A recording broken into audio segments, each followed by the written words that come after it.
Quero que você abra sua Bíblia comigo no Evangelho de Lucas, lá no capítulo 22.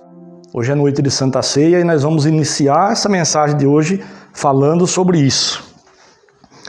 Para a gente entender aonde nós vamos chegar, onde que está a nossa mensagem de hoje. Aqui, nesse momento aqui, Jesus então reuniu os discípulos e mandou que eles procurassem um lugar e preparassem o lugar para que eles tomassem a ceia junto. Foi a última ceia. Jesus, ele estava querendo muito ceiar junto com os discípulos. Então eles foram, fizeram como Jesus falou, acharam o lugar, prepararam o lugar para tomar a ceia ali. E depois que eles tomaram a ceia, então começou a ter uma discussão entre eles ali de quem que era o maior no reino de Deus ali. Então aqui no versículo 31 do capítulo 22, eu vou começar a leitura. Eles começaram a discutir entre eles quem que era o maior, né? Então chegou um determinado momento que Jesus virou para o Pedro agora e advertiu o Pedro. Ele disse assim para o Pedro, ó. Disse também a Simão: Simão, eis que Satanás vos pediu para vos ir andar como trigo, mas eu roguei por ti, para que a tua fé não desfaleça. E tu, quando te converteres, confirma os teus irmãos. Então o Pedro, ele falou assim agora no versículo 33, ó. E lhe disse: Senhor, estou pronto a ir contigo até a prisão e a morte. Olha o que o Pedro falou para Jesus aqui.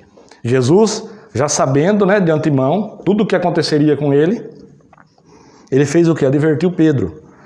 Ele disse, ó, Simão, Simão, eis que Satanás vos pediu para se andar como trigo. Então, Satanás pediu autorização para Jesus para se andar os discípulos, todos.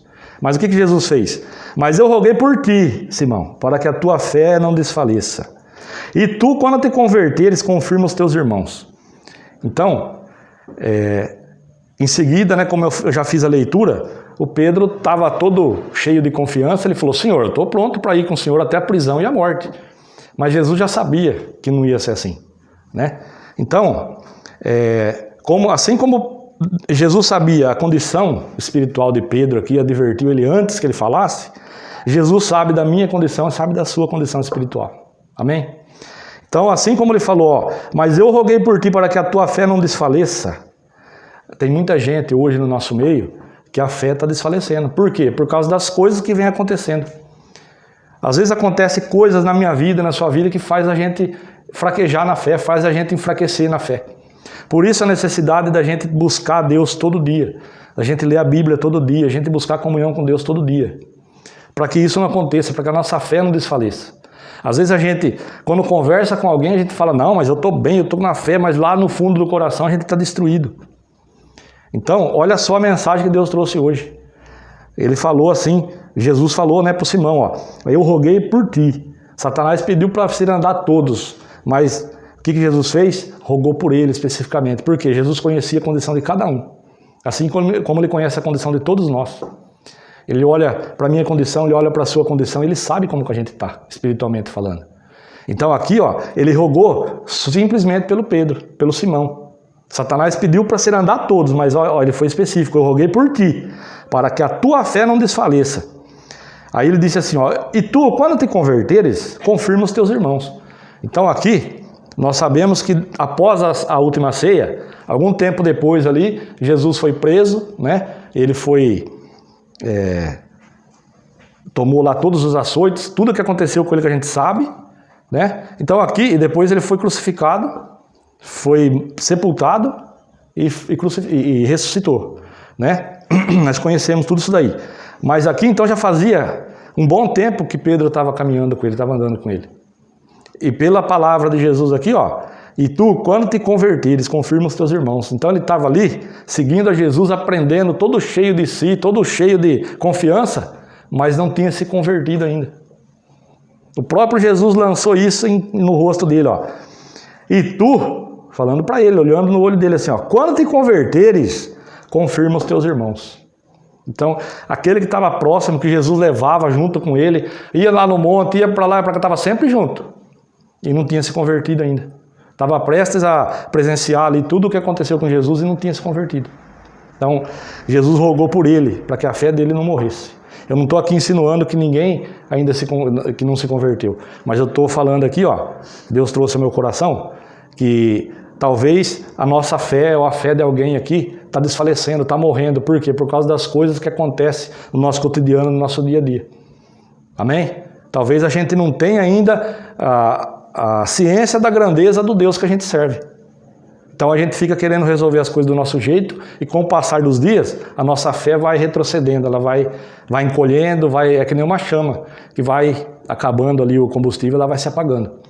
Então, Deus te trouxe aqui nessa noite, Ele está te advertindo, se você está se sentindo dessa forma, tem que colocar combustível nessa chama, tem que fazer essa chama se acender novamente, amém? Aí vamos continuar aqui, Então vou ler de novo. E ele lhe disse, Senhor, estou pronto a ir contigo até a prisão e a morte. Mas ele lhe disse, digo-te, Pedro, que não cantará hoje o galo antes que 3 vezes negues que me conhece. Aí em seguida, o que Jesus fez? Foi com os discípulos lá para o Getsêmani, né? Quando eles saíram dali da ceia, ele falou isso daí para o Pedro, aí eles saíram dali e se dirigiram ao Getsêmani. No versículo 39 agora. E saindo, foi, como costumava, para o Monte das Oliveiras. E também os seus discípulos o seguiram.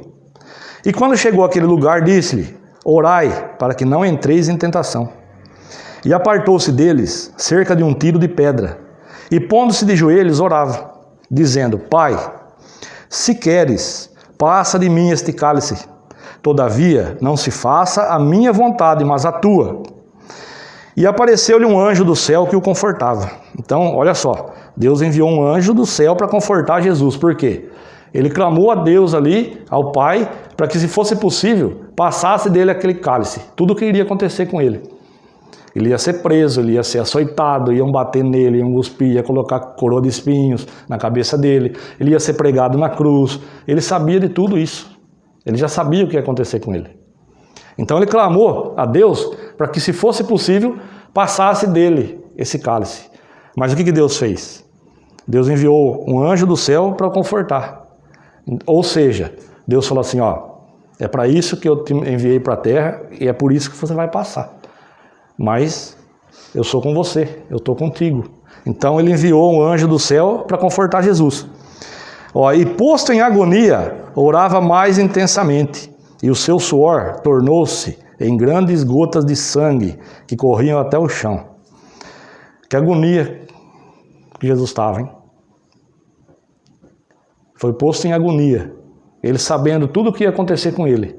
Chegou ao ponto de agonia ser tão grande no coração dele, que ele orava mais intensamente, e o que aconteceu? O suor dele se tornou grandes gotas de sangue que corria até o chão. Eu acredito que nenhum ser humano da face da terra tenha passado uma agonia tão grande assim. Ele chegou ao ponto de suar sangue. E ele passou por tudo isso, por mim e por você, e por todas as pessoas desse mundo que recebem ele como suficiente salvador da sua vida. Agora, quando eu faço essa profissão de fé, Jesus, eu te aceito como o único suficiente salvador da minha vida. Eu estou colocando a minha vida nas mãos dele, correto? Para ele cuidar. Então ele vai me ensinando, ele vai me mostrando como que eu devo proceder, como que eu devo seguir, o caminho que eu devo seguir. Ele vai me mostrando, eu tenho que fazer o quê? Eu tenho que seguir esse caminho. Né? Então, não importa o que esteja acontecendo na minha vida, na sua vida. Não importa. Ele tem o controle de tudo. O dia que você colocou a sua vida nas mãos dele, ele tomou o controle de tudo na sua vida. Então, descansa o seu coração. Seja qual for a situação que esteja acontecendo, seja qual for a agonia que você está passando, descansa, aquieta o seu coração, que ele tem o controle de tudo isso. Amém? Ele está no controle. Tudo tem dia e hora para acontecer. Olha só, vamos continuar aqui. E posto em agonia, orava mais intensamente, e o seu suor tornou-se em grandes gotas de sangue que corriam até o chão. E levantando-se da oração, foi ter com seus discípulos, e achou-os dormindo de tristeza. E disse-lhes, por que estáis dormindo? Levantai-vos e orai, para que não entreis em tentação. Então, os discípulos ainda não tinham a dimensão do que eles iam presenciar. Eles chegaram ali, eles estavam com aquela tristeza, Jesus tinha conversado com ele e eles estavam dormindo, eles não conseguiram orar junto com Jesus ali. Jesus foi adiante, eles estavam ali, era para eles fazer o quê? Orar junto com Jesus. Mas eles dormiram. Talvez, quando acontece algo na nossa vida, é isso que a gente faz. A gente acaba dormindo. O sono vai enfraquecendo na fé, vai dormindo esse sono espiritual aí. E qual que é o costume nosso? A gente dorme na hora de orar e na hora de agir a gente vai pensar em orar depois. Assim é o ser humano, assim é o cristão. Na hora que a gente tem que orar, a gente dorme. Dorme no ponto, né? Dorme na situação ali. Quando a gente tem que agir, no momento que a gente era para estar orando, Deus ia nos dar a estratégia que nós tínhamos que ter na mão ali, saber para poder agir. No momento da gente orar, de receber a estratégia de Deus, a gente dorme, esse sono espiritual aí. De repente, a gente acorda no susto ali e é hora de agir. E aí a gente não tem estratégia. Aí então, na hora de agir, a gente vai orar. A gente na maioria das vezes, a gente age assim. Por isso que eu sempre falo, ó, tem coisas que Deus fala que já aconteceu. E tem coisas que Deus fala porque ainda está para acontecer. Então ele já está falando, ele já está dando estratégia, mas a gente está dormindo. A gente deixa as coisas como tá para ver como fica, né? Que é assim que o ser humano age. Aí no momento de agir, aí a gente vai botar o joelho no chão e vai orar. Aí ele fala assim, agora não é hora de orar, agora é hora de agir. Então, cuidado, presta muita atenção se você não está agindo dessa forma. E por isso que as coisas não estão acontecendo. Porque agora é o momento de agir, não é o momento de orar. Amém? É o momento de agir. Talvez a estratégia Deus já te deu. Mas por causa desse esfriamento na fé, desse afastamento, talvez você nem lembra mais da estratégia. E agora você está orando de novo. Agora não é a hora de orar, agora é a hora de agir. Amém?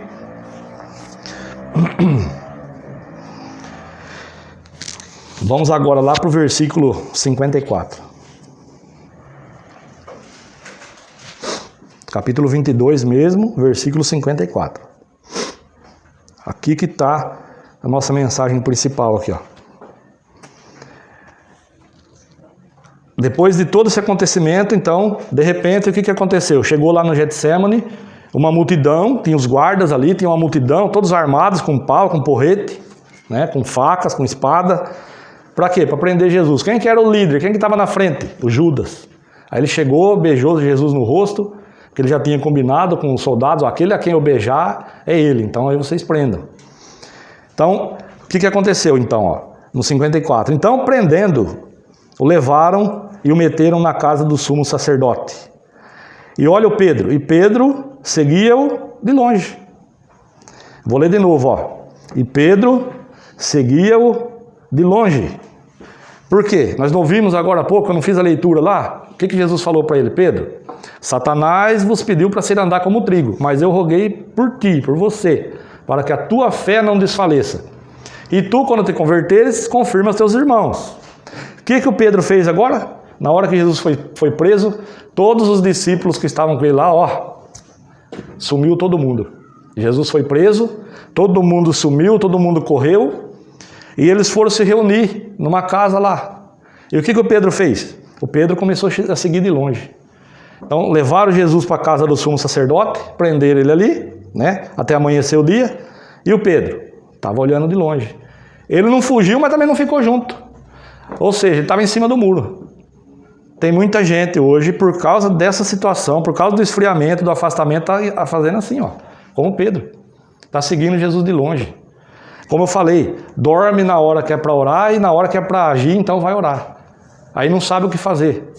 O que o Pedro fez? Ele não sabia o que fazer, ele não sabia se ele ia junto com os discípulos, ele não sabia se ele ficava junto com Jesus, mas e o medo? Por que ele fez isso? Por medo do que podia acontecer com ele. Ó, e Pedro seguia-o de longe. E havendo-se acendido fogo no meio do pátio, estando todos sentados, assentou-se Pedro entre eles. Isso foi até amanhecer o dia. Jesus estava lá preso, tinha uma multidão ali, estava frio, o que eles fizeram? Vamos acender uma fogueira aqui. Aí sentou todo mundo em volta, ali o Pedro foi sentar junto com o povo. Assentou no meio do povo ali. Era o povo dele? Era o lugar dele? Não. Ele não falou para Jesus, estou pronto para ir com o Senhor até a prisão e a morte. O que ele fez? Seguia de longe, estava vendo o que acontecia de longe, por medo, né? Por insegurança. E agora acenderam o fogo ali no meio do pátio para se aquecer. Ó, estando todos sentados, assentou-se Pedro entre eles. Então ele estava, qual que é a diferença que ele estava fazendo? Nenhuma. Estava sentado no meio do povo ali. Estava fazendo, vamos dizer assim, ó, ele estava fazendo a mesma coisa que o povo do mundo ali fazia. Aquelas pessoas que estavam ali condenando Jesus, que queriam ver o circo pegar fogo, como se diz, né? Aonde ele foi? Ele foi se sentar no meio. Foi se misturar na multidão ali. Estava passando desapercebido. De vez em quando passava alguém aqui que conhecia, mas estava passando desapercebido. Ó. No 56. E como certa criada, vendo estar assentado ao fogo, pusesse os olhos nele, disse: este também estava com ele. Então, a mulher passou ali, bateu o olho no Pedro, aquele lá estava com ele, ó. Porém, ele negou, dizendo: mulher, não o conheço. E um pouco depois, vendo outro, disse: tu és também deles. Mas Pedro disse: homem, não sou. E passada quase uma hora, um outro afirmava, dizendo: também este verdadeiramente estava com ele, pois também é galileu. Agora esse aqui, frisou aqui, também é galileu, por quê? Porque eles tinham um sotaque, um modo diferente de falar. Então, pelas palavras do Pedro, esse aqui reconheceu, ele é galileu também. Por causa do jeito de falar. Também é um deles. E Pedro disse: homem, não sei o que dizes. E logo estando ele ainda a falar, cantou o galo. E virando-se o Senhor, olhou para Pedro. E Pedro lembrou-se da palavra do Senhor, como lhe tinha dito: antes que o galo cante, hoje me negarás 3 vezes. Então o Pedro, ele estava... Vou dar uma paradinha aqui, para a gente falar mais um pouco dessa situação. Primeiro, em primeira carta de Paulo aos Coríntios, no capítulo 15, versículo 58, ele fala assim que nós temos que ser firmes e constantes. Aí ele continua assim, ó, sempre atuantes na obra do Senhor. Eu já falei várias vezes, sempre falo isso. A obra de Deus hoje somos nós que fazemos. Deus já fez tudo o que ele tinha que fazer. Jesus já pagou o preço que eu tinha que pagar, que você tinha que pagar. A parte dele ele fez. Então, se nós não fizermos a obra de Deus, ela não vai ser feita. Que obra que é essa? Eu que tenho que amar o meu próximo, eu tenho que ajudar o meu próximo, eu tenho que fazer tudo aquilo que Jesus ensinou pra gente. Correto? Eu, você. Se a gente não fizer, Deus não vai fazer, ele já fez a parte dele.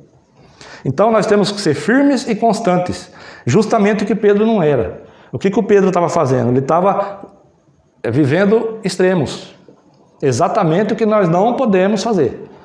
A Bíblia ela tem exemplos para a gente seguir, a gente estuda um exemplo de uma pessoa, não, é isso que eu tenho que fazer, eu vou fazer igual a fulano. E outros exemplos que é para a gente ver e falar assim, isso eu não devo jamais fazer. O Pedro, ele era extremos, uma hora ele estava bem, outra hora ele estava lá no gás, outra hora ele estava mal, né? Agora aqui, ó, primeiro ele falou para Jesus, eu estou pronto para que o Senhor até a prisão e a morte. Agora ele já estava seguindo Jesus de longe, já estava misturado no meio do povo ali, querendo passar desapercebido. Ou seja, fazendo o que o povo estava fazendo ali. Ele estava fazendo igual. E a diferença que ele tinha que mostrar? E a diferença que eu tenho que mostrar? E a diferença que você tem que mostrar? Então, isso é o exemplo que nós temos que prestar atenção. Ó. Que extremo que ele vivia? Como que ele fez? Ele, aqui, ó, seguia Jesus de longe. Quando tudo está bem, né? A gente relaxa, a gente descansa.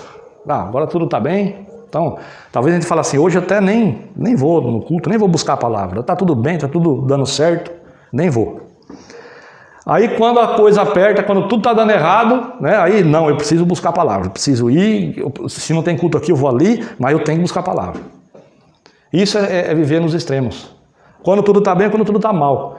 E nesse meio aí? E nesse meio termo? A gente não pode relaxar, a gente não pode descansar. Quando as coisas estão bem, Satanás está preparando alguma coisa. Então a gente tem que ser constante, não viver nos extremos como Pedro fazia. Amém? Nós temos que ser constantes. Outra coisa, agora no versículo 62, ó. Então Jesus, ele lembrou do que Jesus falou, né? Antes que o galo cante hoje, me negarás 3 vezes. E o 62, para encerrar. E saindo Pedro para fora, chorou amargamente. Ou seja, ele viu que ele estava longe, mesmo estando perto. Jesus estava logo ali, alcançou ele no olhar, assim, ó.